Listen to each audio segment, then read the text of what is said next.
Hi, Phil. Hi Andy, how you doing? I'm good, thank you. I hope you're well, and I'm really glad that you've agreed to this interview. Thank you.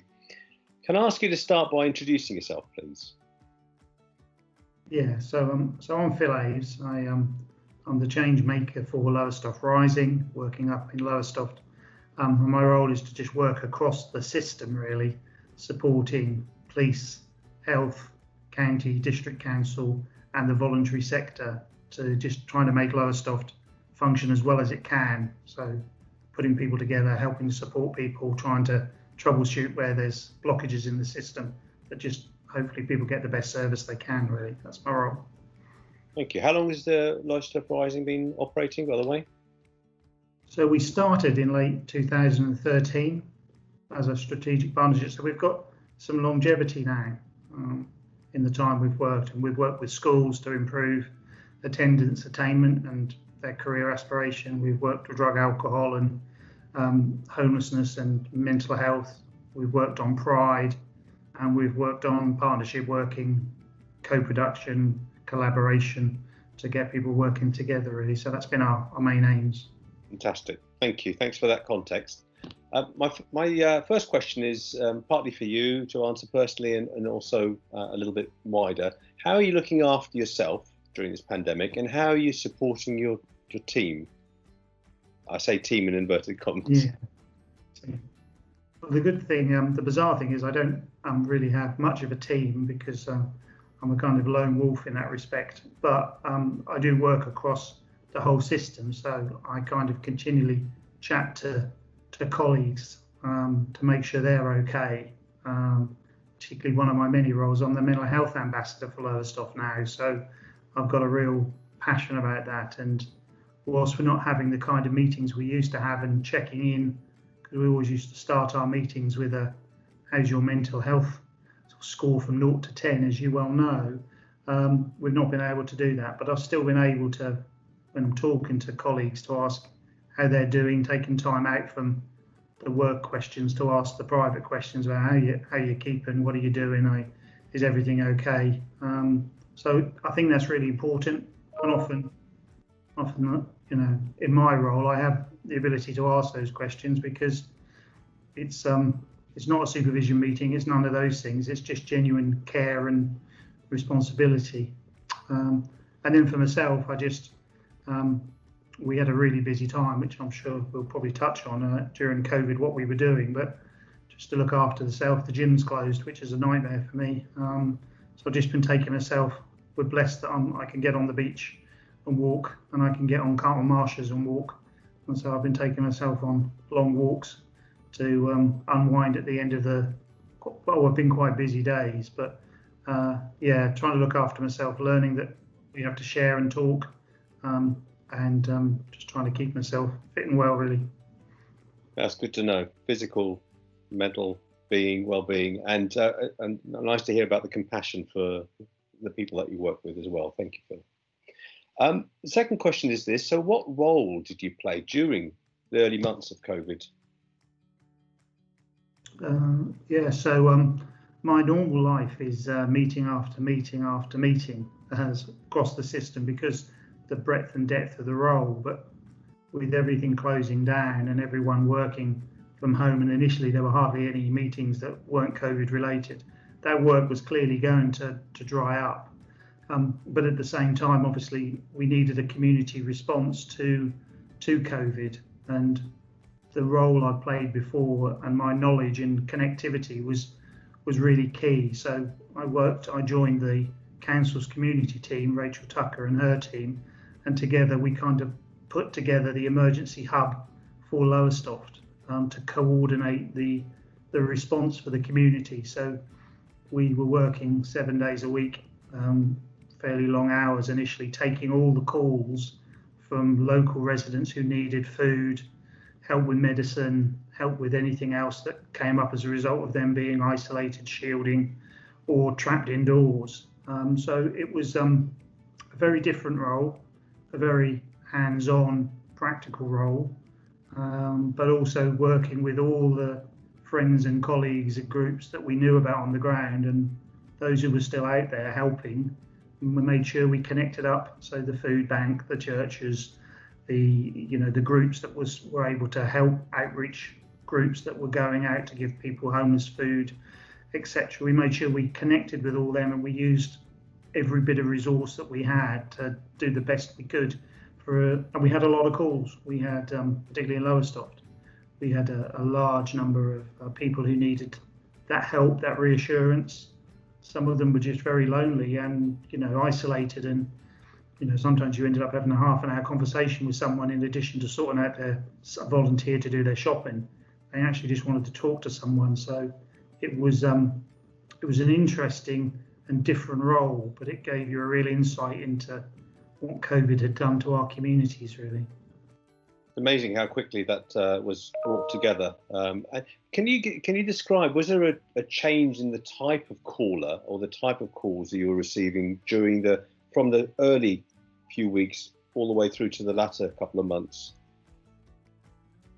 Yeah, definitely. At the beginning, it was very much people had seen it come in or had time to get food in a lot of cases. So some were organised, some had organised their medicine. And so the calls we had at the beginning were the people who hadn't, clearly, or didn't have an answer to how they were going to get shopping, couldn't get shopping online. We had lots of early calls about the government boxes that people had thought they'd ordered them. They thought they were going to get one. They hadn't turned up, or they turned up in the wrong place at the wrong time. So initially there was lots of that stuff. But as we progressed along the period of time, we started to find people whose mental well-being was a bigger issue than their food.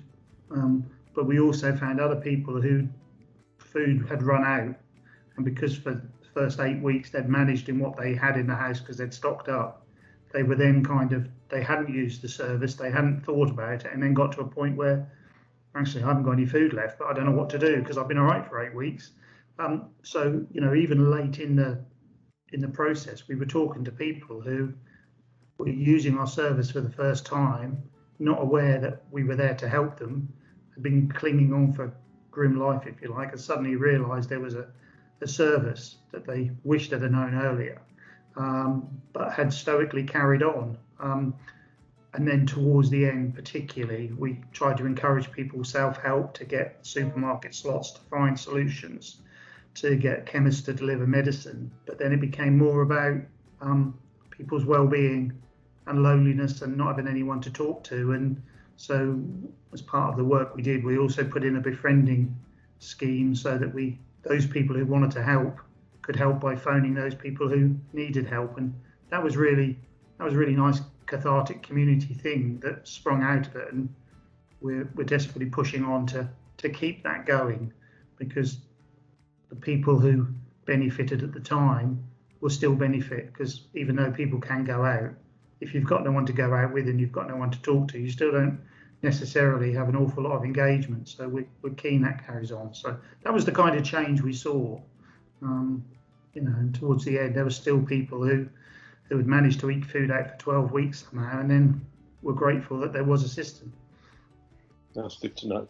Thank you, Bill. And actually, the next question, the befriending scheme, will probably be part of your answer. It's about this. So with the pandemic being so life-changing for many, what are the sort of the silver clouds that come from it?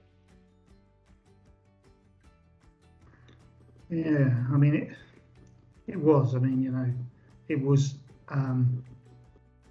life-changing for everybody. I think that we never anything in our careers we've seen that affected everybody to such a degree that made things different. But there were some nice things that came out of adversity, the silver clouds, if you want to call them. For me, I mean, I went out walking in the evenings and that, particularly on the marshes, you were seeing lots of families, lots of people going out as a group, as a family, who could exercise together, walking together. And I think that's continued. I think I'm still seeing lots of families exercising together. I mean, the Joe Wick stuff in the morning, families were doing it together. Families are out together. I think there's lots of people cycling, lots of people walking, lots of people running. The gym and other things has forced people to use outside space, and I think that's one of the nice things, that people do seem to done that, and more people do seem to be walking, and they've got in a habit of, there was nothing else to do for a while but walk, and they do say that if you can do it for 6 to 8 weeks, you can get into that habit, and I think a lot of people have, certainly in Lowestoft. I'm convinced there's more people walking around and doing walk exercises along the seafront and the beach and the parks than ever before. And I think people have engaged with nature, which I think is really good. I think the fact that lots of people have taken an interest in their gardens and what they can do in their gardens to promote wildlife and to get out. And then certainly walking along by the river and that, it's pretty obvious that the rivers are cleaner. So another silver lining is, because everyone was walking or not going to work, we've definitely seen, I think, the bird song sounded brighter, the sky seemed clearer, the rivers definitely look clearer, because there weren't the boat traffic and the diesel and all that stuff. So there's been some interesting positives that have come out of that, around that, particularly I've noticed with the rivers. And I think that genuinely people were forced to, most people other than us, because we picked the wrong job, slow down. I think there was a group of people who could actually work from home, but also spend a bit more time with their families, do a bit of home tutoring, spend time with the family, but also just because you're not rushing everywhere in cars, that life is just a tiny bit different and a bit perhaps slower and a bit perhaps more healthy for us all.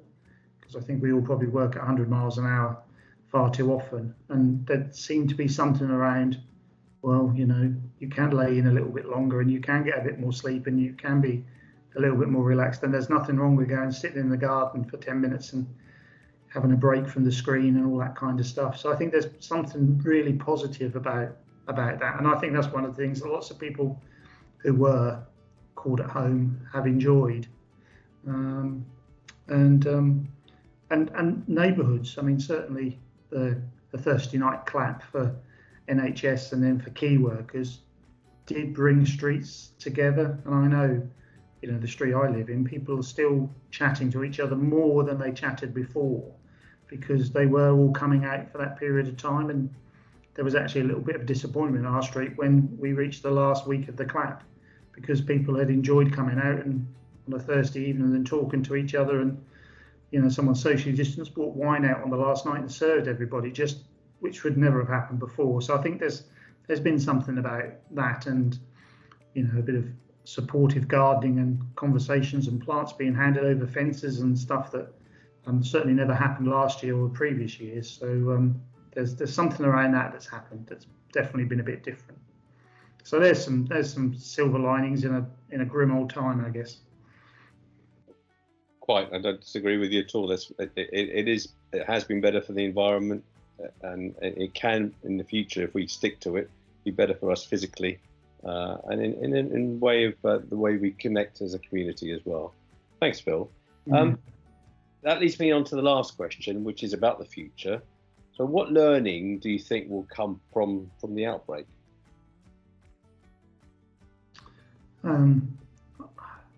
You'd like to think that with the efforts made to create those hospitals that we never really needed, thank God, that those lessons won't be lost, that we can do it again. And I think that's important. I think that's reassuring to everyone to think, actually, we had enough capacity and we didn't have to use all that capacity, but we've got more capacity. I think that the very fact that doctors and nurses have worked so hard but learned so much along the way in that difficult journey about treating people, and there are some things that help more than others, so they've learned all of that, which I think is really important and will help us if we do get the second wave. That you never want to be prepared to do it all again, but I think we'll all be more prepared. We know if there was a second wave what we as a communities team have to do. We know we've got to be there to help people if it's lockdown.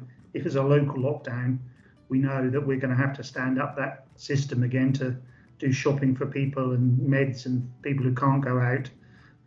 So we've learned all of that. I think we've also learned a little bit about social distancing, and I think overall people, we'd forgotten all about such things as that. And who knows, that the fact that people are more socially distanced, more people are wearing masks, more people are taking more precautions, we might hopefully have a less impact with flu and other things that get spread exactly the same way. So I think some of the learning from COVID, and some of the pubs and places, restaurants and places have learned to find a solution. Certainly the Monday, Tuesday, Wednesdays, they're very busy, and they're finding solutions to that to make people feel comfortable to go out. So I think there's been some learning that will last a while. I think that people talk a lot about the new normal, don't they? I don't think we should never go back to the way we were before entirely. And I think we've just got to learn to accept this is new. But there's some positive things that have definitely come out of that around that kind of learning. And I think, as a world, we've probably learnt that working hard together, they'll find a vaccine that will work, and we'll get there quicker than 5 years, quicker than 3 years. Probably in less than 12 months, we will have got a vaccine that's tackled this one. But hopefully the learning from that will be such that the next time that they can move even quicker and faster to create the next vaccine from the learning in creating this one. Because whatever you do once, it must help you do it second time. I know in my previous career, once you've done something once, it's a lot easier to do it the second time around, however difficult it is, because you've got that experience. And I guess probably for me that's got to be some of the learning, and learning to care about each other. I think we've become overall, I know there's been a few exceptions, but overall I think we've become kind of more compassionate, perhaps more caring community, and let's hope we remember that, I think. No, fantastic to think of things in that way. So remember what we've done well, and from my perspective also remember what we didn't do well, so that we're prepared to not repeat that bit, at least anyway. Phil, thank you very much for your time and for all your thoughts about the pandemic and how you've lived and worked through it. I really appreciate it. Yeah, you're welcome, Andy. Good to see you.